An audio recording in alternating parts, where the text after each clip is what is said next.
What Fox Television told us was that we were just the people to be the investigators. Do any stories you want, ask tough questions, and get answers. So we thought, this is great. This is a dream job. Fantastic. The very first thing they had us do was not to research stories, but to shoot this promo, which was The Investigators. Uncovering the truth, getting results, protecting you. And they had a film crew and a smoke machine, and we were silhouetted. Investigative reporter Steve. One of the first stories that Jane came up with was the revelation that most of the milk in the state of Florida and throughout much of the country was adulterated with the effects of bovine growth hormone, the artificial hormone that farmers were injecting into their cows so that they would produce more milk. With Monsanto, I didn't realize how effectively a corporation could work to get something on the marketplace. The levels of coordination they had to have. They had to get university professors into the fold. They had to get experts into the fold. They had to get reporters into the fold. They had to get the public into the fold. And of course the FDA, let's not leave them out. They had to get the federal regulators convinced that this was a fine and safe product to get it onto the marketplace. And they did that. They did that very, very well. It's a great time to be a high-producing cow. Posilac One Step, bovine somatotropin by Monsanto. The federal government basically rubber-stamped it before they put it on the marketplace. The longest test they did for human toxicity was 90 days on 30 rats. Posilac is the single most tested new product in history and is now available to you specifically so you can increase your profit potential.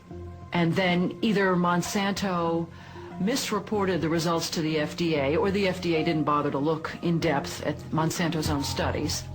The scientists within Health Canada looked very carefully at bovine growth hormone and came to very different conclusions than the Food and Drug Administration in the U.S. did.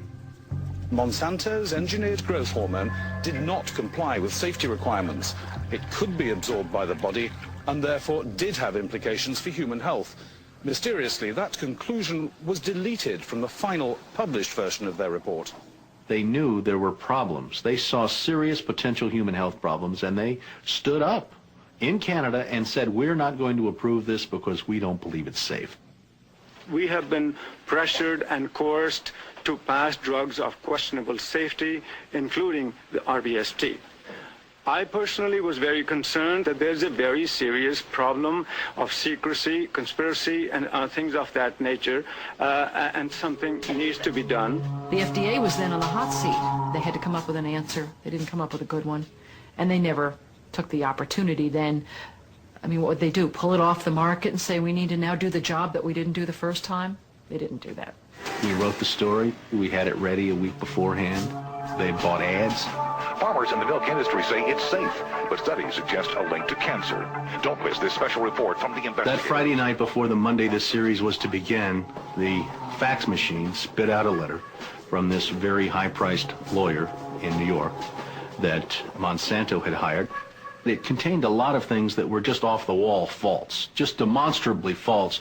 But if you didn't know the story and you didn't know how we had gone about producing it, would have scared you as a broadcaster, as a manager.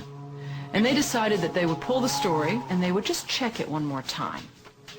But the bottom line was that there was no factual errors in that story. Both sides had been heard from. Both sides had had an opportunity to speak.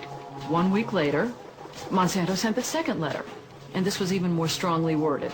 And it said there will be dire consequences for Fox News if the story airs in Florida. And this time they freaked.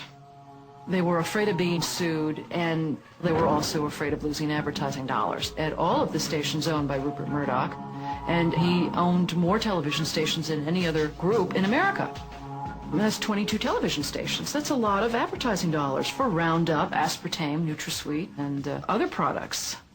So we got into a battle, and the first deal was the new general manager. And his name's Dave, and Dave is a salesman, and, you know, he'd pump your hand. How you doing, how you doing? Called us upstairs to his office, and he said, what would you say if I killed this piece? What if it never ran? And we said, well, you know, we wouldn't be very happy about that. And he said, well, I could kill it, you know. And we said, yes, of course, you're the manager. You could kill it. It would never air.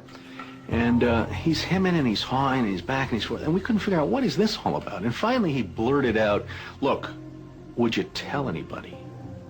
You know, I said, I'm not going to lie for you. about a week later, calls us back to the office and says, okay, we'd like you to make these changes. In fact, you will make these changes. We said, well, look, let us show you the research that we have that shows that this information you want us to broadcast isn't true. To which he replies, I don't care about that.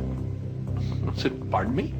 And he said, that's what I have lawyers for. Just write it the way the lawyers want it written. I said, you know, this is news. This is important. This is stuff people need to know. And I'll never forget, he didn't pause a beat, and he said, we just paid $3 billion for these television stations.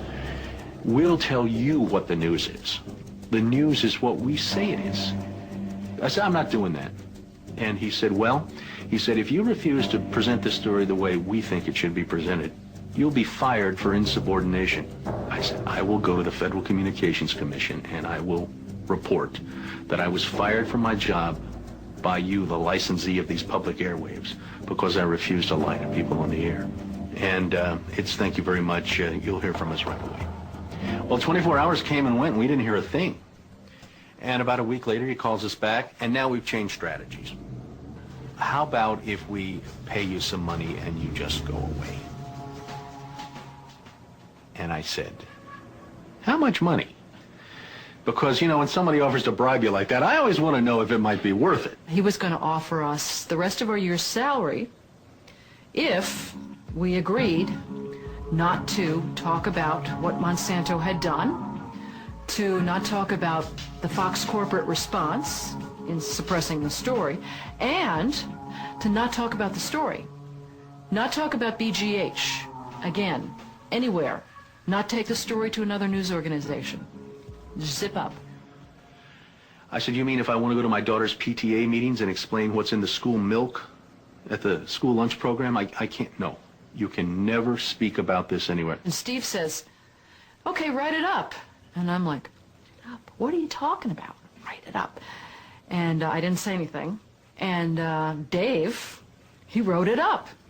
And he FedExed it to us a couple days later. And he said, are you going to sign? And we said, nah, Dave, we're not going to sign that. And he said, well, send it back, okay? I said, no, Dave, we're not going to send that back. It was, okay, we can't buy you out. We can't shut you up. Let's get the story on the air in a way that we can all agree it will go on the air. And we started rewriting and editing with their lawyers. Well, during this 8-month re-review process, I say jokingly, they did things like, for example, they wanted to take out the word cancer. You don't have to identify what the potential problem is, but just say human health implications. Any criticism of Monsanto or its product, they either removed it or minimized it.